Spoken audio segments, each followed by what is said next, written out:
નમસ્કાર વિદ્યાર્થી મિત્રો, પ્રજ્વલિતો જ્ઞાનમય પ્રદીપ જેની સાથે આજે આપણે ફરી વિડિયો લેક્ચરમાં મળ્યા છે. તો આજના લેક્ચરની અંદર વિદ્યાર્થી મિત્રો આજે નવો પાઠ આપણે શરૂ કરવાના છે. એમાં આપણે 15મો પાઠ છે આપણો અન્ન સ્ત્રોતોમાં સુધારણા, જેની આપણે વાત કરવાના છીએ. જેનો આજે આપણે પહેલો લેક્ચર લેવાના છીએ. તો આજના લેક્ચરની અંદર પહેલો ટોપિક છે આપણો અન્ન સ્ત્રોતોમાં સુધારણાની આવશ્યકતા. શા માટે તેની આવશ્યકતા છે? ત્યાર પછી સુધારણાના અલગ અલગ ટોપિક છે, જેમાંનો પહેલો ટોપિક છે પાક ઉત્પાદનમાં સુધારણા. પાક ઉત્પાદનમાં સુધારણાની અંદર આપણે આજે બે ટોપિક જોવાના છે.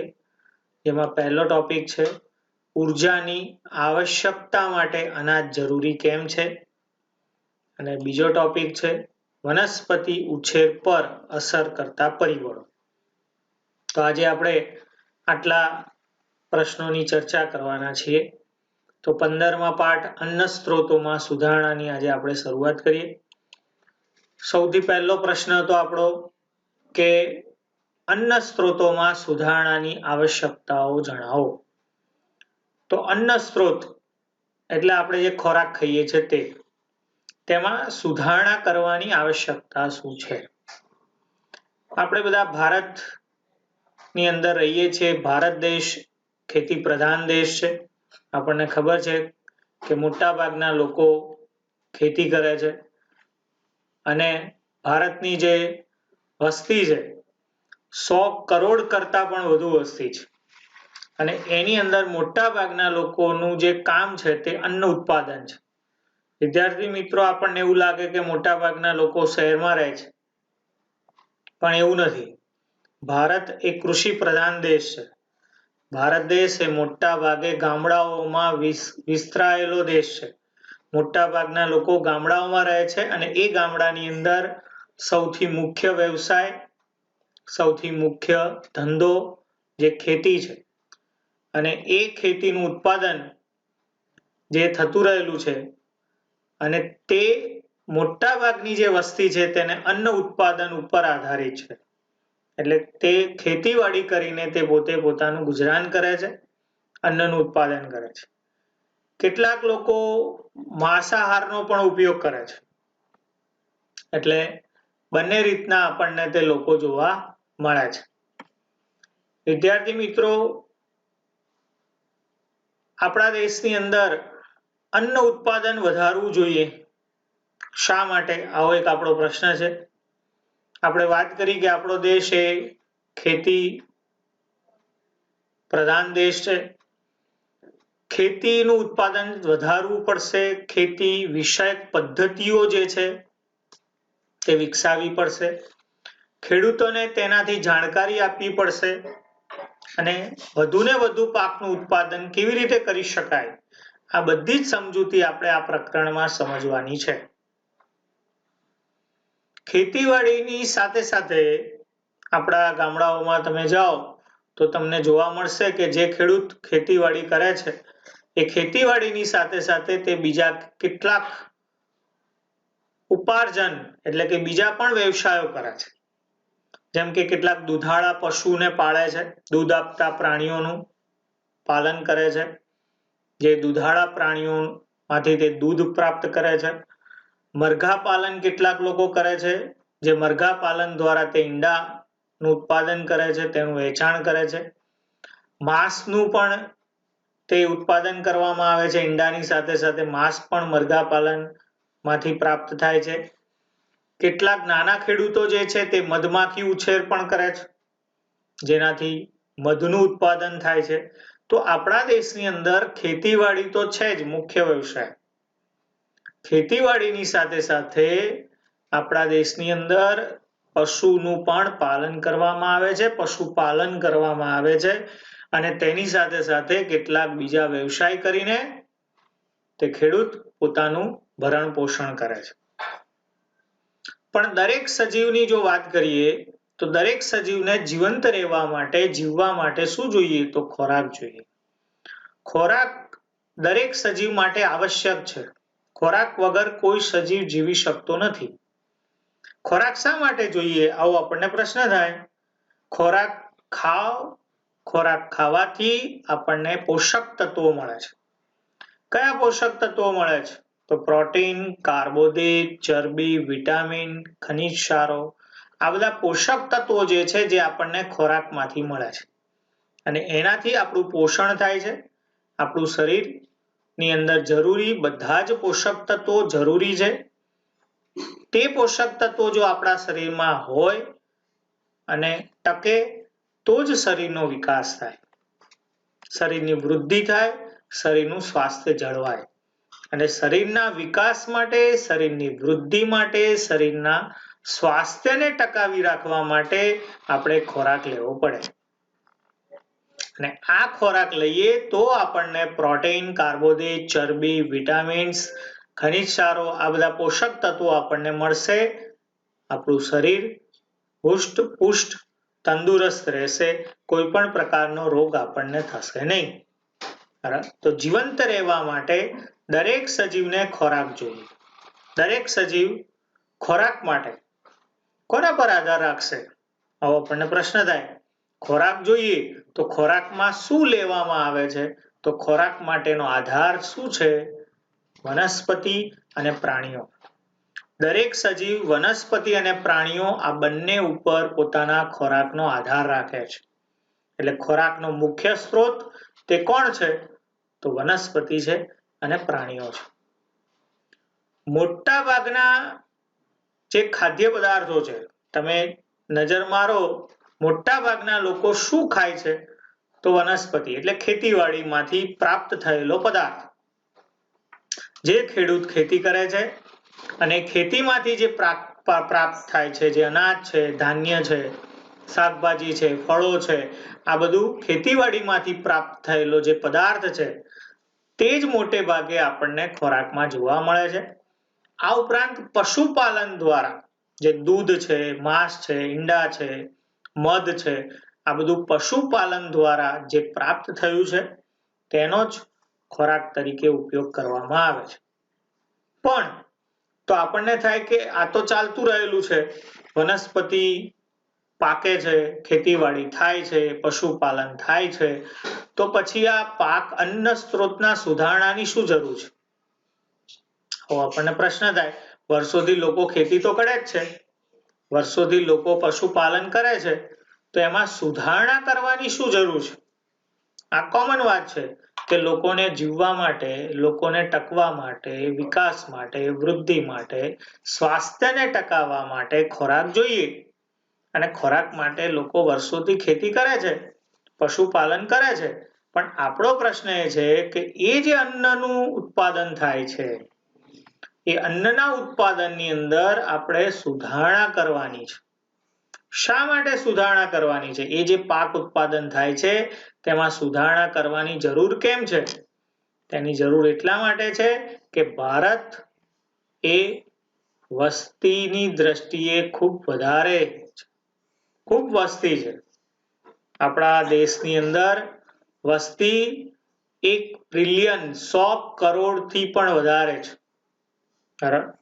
અને આ વસ્તી દિવસે દિવસે શું થાય છે? વધતી જાય છે. આજે તમને ખબર હશે કે દિવસે દિવસે વસ્તીનું પ્રમાણ વધતું જાય છે, સામે ઉત્પાદનનું પ્રમાણ ઘટતું જાય છે.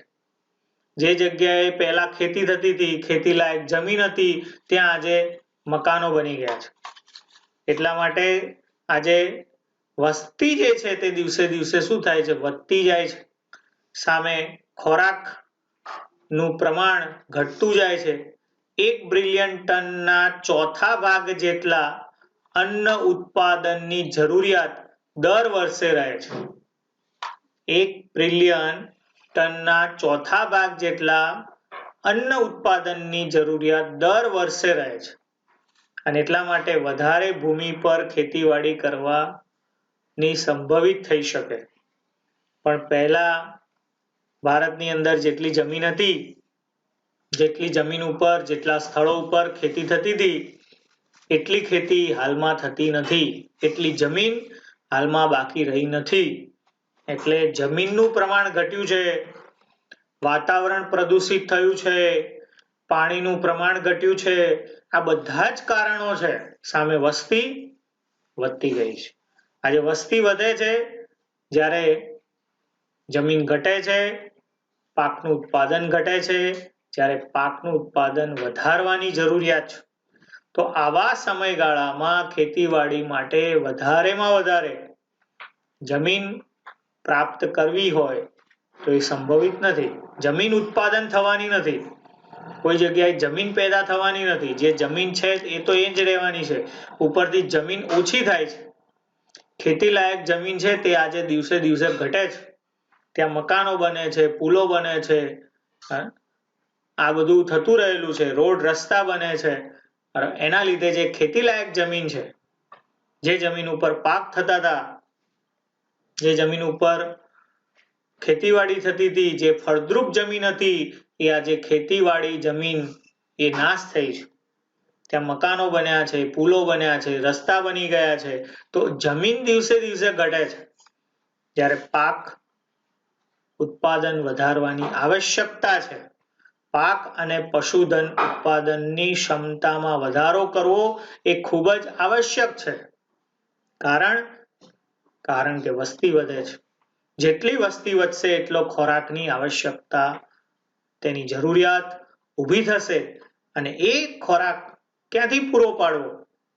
ખોરાકનું ઉત્પાદન વધારવા માટે જે પ્રમાણેની પદ્ધતિ પહેલેથી ચાલતી આવી છે એ જ પદ્ધતિનો જો આપણે ઉપયોગ કરશું તો ખોરાક દરેક લોકો સુધી પહોંચાડી શકશું નહીં.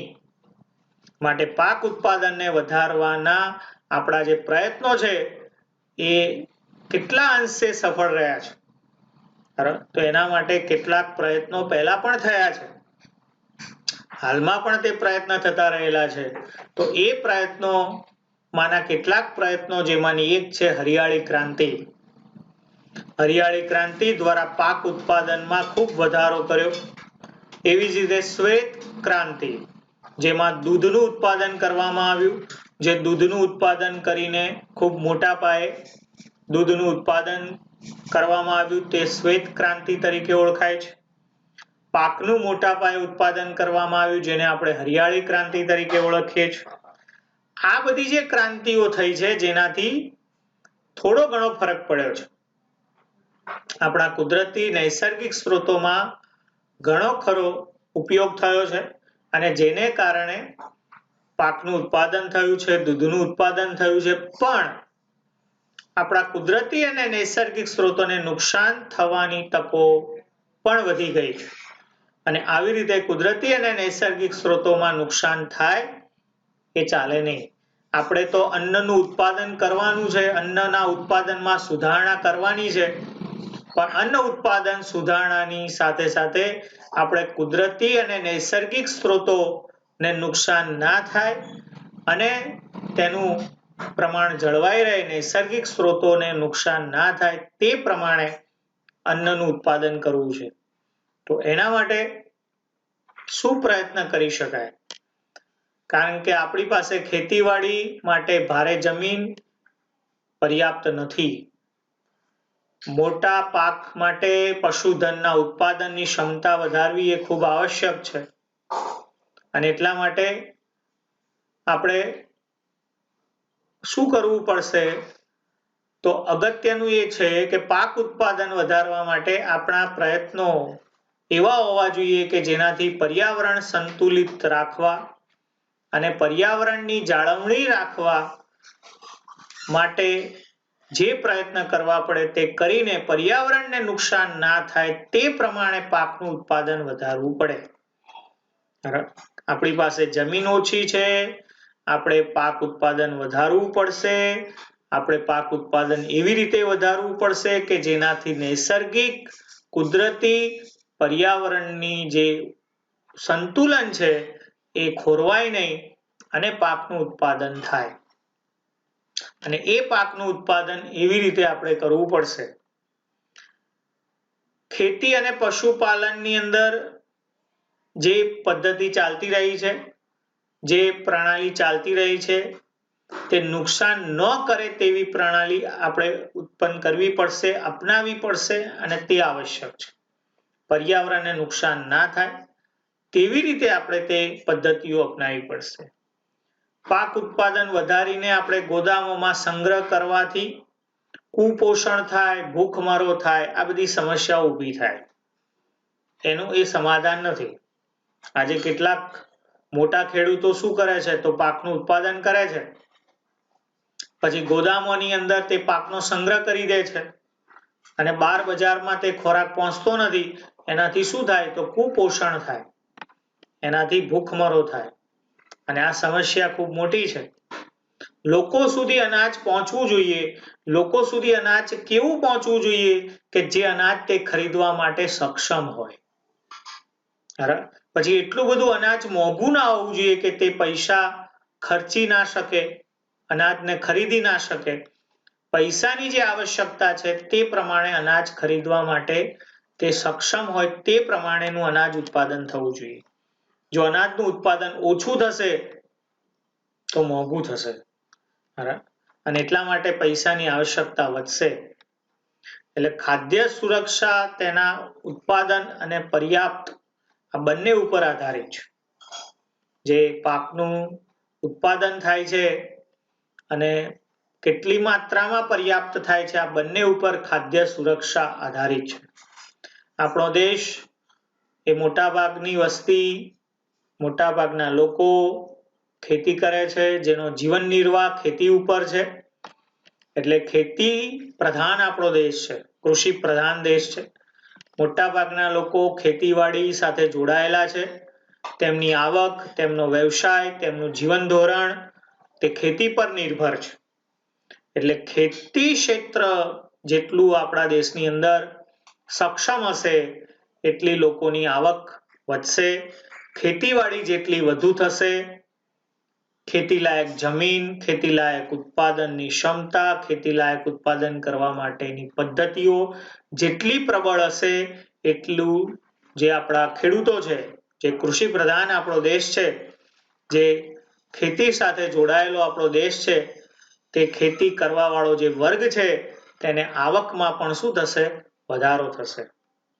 અને જે મોટામાં મોટી સમસ્યા છે, જે ભૂખમરો છે, એનું પણ સમાધાન થશે. માટે પાક ઉત્પાદન કરવા માટે નવી નવી પદ્ધતિઓ, નવું એક ઉત્પાદન પાક સારામાં સારું થાય તેના માટે આપણે વધુમાં વધુ વૈજ્ઞાનિક ઢબે આયોજન કરવું પડે. ગમે તેમ તેનું આયોજન ન કરતા પાકનું ઉત્પાદન વધુમાં વધુ કેવી રીતે થાય, પાક ઉત્પાદન સારામાં સારું કેવી રીતે થાય તેના માટે વૈજ્ઞાનિક પદ્ધતિઓનો ઉપયોગ કરવો પડે અને એ વૈજ્ઞાનિક પદ્ધતિઓ દ્વારા સારામાં સારું આયોજન કરી પાકનું ઉત્પાદન વધારવું પડે. અને એ કરશું તો લોકોને સારા પોષણ વાળો ખોરાક મળી રહેશે. જીવન નિર્વાહ માટે સારામાં સારું પાકનું ઉત્પાદન કરવા માટે કેટલીક પદ્ધતિઓ, વૈજ્ઞાનિક પદ્ધતિઓ છે, જેમાં મિશ્ર ખેતી છે, આંતરપાક પદ્ધતિ છે, સંગઠિત ખેતી છે, વર્ધિત કૃષિ પ્રણાલી છે. આ બધી પદ્ધતિઓ અપનાવવામાં આવી છે. સાથે સાથે લોકોને પશુપાલન, મરઘાપાલન, મત્સ્ય ઉદ્યોગ, મધમાખી ઉછેર, આ ખેતીની સાથે સાથે આ બધા વ્યવસાય કરે તેનું પણ પ્રોત્સાહન આપવું જોઈએ. કારણ કે આપણો દેશ કૃષિ પ્રધાન દેશ છે અને આ પશુપાલન, મરઘાપાલન, મધમાખી ઉછેર, મત્સ્ય ઉછેર આ બધું જો થાય તો માત્ર ખેતી ઉપર નિર્ભર રહેલા લોકોને થોડીક આવકમાં ફાયદો થાય. એટલે લોકોને આના માટે પણ પ્રોત્સાહન આપવું જોઈએ. તો આ રીતે અન્ન સ્ત્રોતમાં સુધારણા શા માટે જરૂરી છે કે આપણો આ પ્રશ્ન હતો. કારણ કે આપણો દેશ કૃષિ પ્રધાન દેશ છે. મોટા ભાગના લોકો ખેતીવાડી સાથે જોડાયેલા લોકો છે. તેમની ભરણ પોષણ માટે, જીવન નિર્વાહ માટે, સાથે સાથે વસ્તી વધતી જાય છે, જમીન ઘટે છે, ખેતીલાયક જમીનમાં ઘટાડો થાય છે.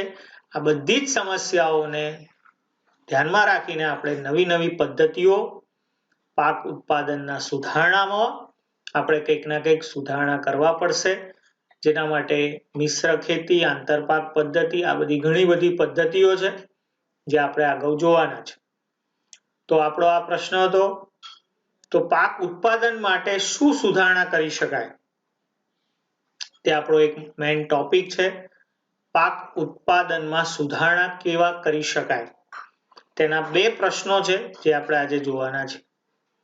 પાક ઉત્પાદનના સુધારણામાં પહેલી વાત છે કે આપણે જે ખાઈએ છીએ ખોરાક, શું ખોરાકમાં લઈએ છીએ, તો ધાન્ય, દાળ, કઠોળ, ફળો, શાકભાજી, આ બધું આપણે લઈએ છીએ. તો તે આપણને શું મળે છે, તેમાંથી આપણને શું મળે છે? ઉર્જા. આ બધામાંથી એક શબ્દમાં કેવું હોય તો ઉર્જા. આપણું શરીર ટકાવવા માટે, આપણા શરીરને ચલાવવા માટે ઉર્જાની આવશ્યકતા છે અને એ ઉર્જાની આવશ્યકતા માટે અનાજ જરૂરી છે, જેમાં ધાન્ય આવશે. ધાન્યમાં શું આવશે તો ઘઉં, ચોખા, મકાઈ, બાજરી, જુવાર, આ બધું ધાન્ય કહેવાય, જે તમારા ઘરની અંદર તમે ખાતા રહેલા છો. આ બધું જે છે એમાંથી આપણને કાર્બોદિત મળે છે. ધાન્ય ખાવાથી શું મળે તો કાર્બોદિત મળે છે. ધાન્યમાં ઘઉં, ચોખા, મકાઈ, બાજરી, જુવાર આ બધું આવશે, જેમાંથી કાર્બોદિત મળશે. કઠોળમાં શું લેવાય તો ચણા, વટાણા, અડદ, મગ, તુવેર, મસૂર, આ બધું કઠોળ છે, જેમાંથી પ્રોટીન મળે છે. જે આપણે રૂટીનમાં ખાતા હોય ચણા, વટાણા, અડદ, મગ, તુવેર, આ બધું લેવાથી એમાંથી શું મળે છે, પ્રોટીન મળે છે. તેલીબિયા, તેલવાળા જે પણ છે એ બધા તેલીબિયા છે, જેમાં કોણ આવશે તો સોયાબીન, મગફળી, તલ, એરંડા, દિવેલ, રાઈ, અળસી, સૂર્યમુખીમાંથી જે તેલ બને તે, આ બધું જે છે તેલીબિયા કહેવાય, જેમાંથી આપણને ચરબી મળે. તેલીબિયા એટલે તેલવાળી જે પણ વસ્તુ છે, મગફળી, સિંગતેલ, કપાસિયા, દિવેલ, રાઈ, અળસી, આ બધું જે છે એ તેલીબિયા છે, જેમાંથી આપણને ચરબી મળે. શાકભાજી અને ફળોની વાત કરીએ. શાકભાજી, ફળો, મસાલા, જેમાંથી વિટામિન અને ખનિજ ક્ષારો મળે છે. આ ઉપરાંત કેટલાક પ્રોટીન અને કાર્બોદિત પણ તેમાંથી મળે છે. શાકભાજી, તમામ પ્રકારના શાકભાજી, જેમાંથી અલગ અલગ પ્રકારના વિટામિન મળે છે. ફળો જે છે તેમાંથી પણ વિટામિન્સ અને ખનિજ ક્ષાર મળે છે. પશુપાલન માટે ઘાસચારાના સ્વરૂપમાં બર્સિમ, જેને આપણે ટ્રાઇફોલિયમ એલેક્ઝાન્ડિયમ એલ, અને જવ, જેને આપણે ઓટ અથવા તો સુદાન ઘાસ નો ઉપયોગ કરીએ છીએ. જે પશુ હોય છે, પશુ જે પાલન કરવામાં આવે છે, ગાય, ભેંસ, જે દુધાળા પશુ છે, તેને ખોરાક માટે આપણે ઘાસચારો આપીએ છીએ. તો એ ઘાસચારામાં આપણે સુદાન ઘાસ, ઓટ અથવા સુદાન ઘાસ, જે મોટે ભાગે તેનો ઉપયોગ કરવામાં આવે છે. તો આપણે જે ખોરાક ખાઈએ છીએ, પાક ઉત્પાદનમાં સુધારણા કરવાની જરૂર શા માટે છે? કારણ કે આપણને ખોરાકમાંથી પોષક તત્વો મળે છે અને એ જે પાકનું ઉત્પાદન થાય છે એમાં પૂરતા પ્રમાણમાં પોષક તત્વો મળી રહેવા જોઈએ. આપણને ધાન્ય પણ જોઈએ, આપણને કઠોળ પણ જોઈએ, આપણને તેલીબિયા પણ જોઈએ અને આપણને શાકભાજી અને ફળો પણ જોઈએ. કારણ કે આપણા શરીરના પોષણ માટે, વિકાસ માટે, જીવંત રાખવા માટે કાર્બોદિત, પ્રોટીન, ચરબી, વિટામિન, ખનિજ ક્ષારો, આ તમામ પ્રકારના પોષક તત્વો આપણને મળી રહેવા જોઈએ અને તેના માટે આપણે તમામ પ્રકારના ખોરાક ખાવા જોઈએ. વનસ્પતિ ઉછેર પર અસર કરતા પરિબળો. જ્યારે કોઈ પણ પાકનું ઉત્પાદન કરીએ છીએ તો એ પાકના ઉત્પાદન પર કેટલીક બાબતો અસર કરે છે. તો કઈ કઈ બાબતો અસર કરે છે? એમાં પહેલી છે આબોહવા. વિભિન્ન પ્રકારની જે આબોહવા છે તે સંબંધિત પરિસ્થિતિઓ તેના પર અસર કરે છે. બીજું છે તાપમાન અસર કરે છે. ત્રીજું છે પ્રકાશ અવધિ. આ ત્રણેય બાબતો જે છે તેના ઉપર આધાર કરે છે. કે જ્યારે આપણે પાકનું ઉત્પાદન કરીએ છીએ ત્યારે કેવી આબોહવામાં પાકનું ઉત્પાદન કરીએ છીએ?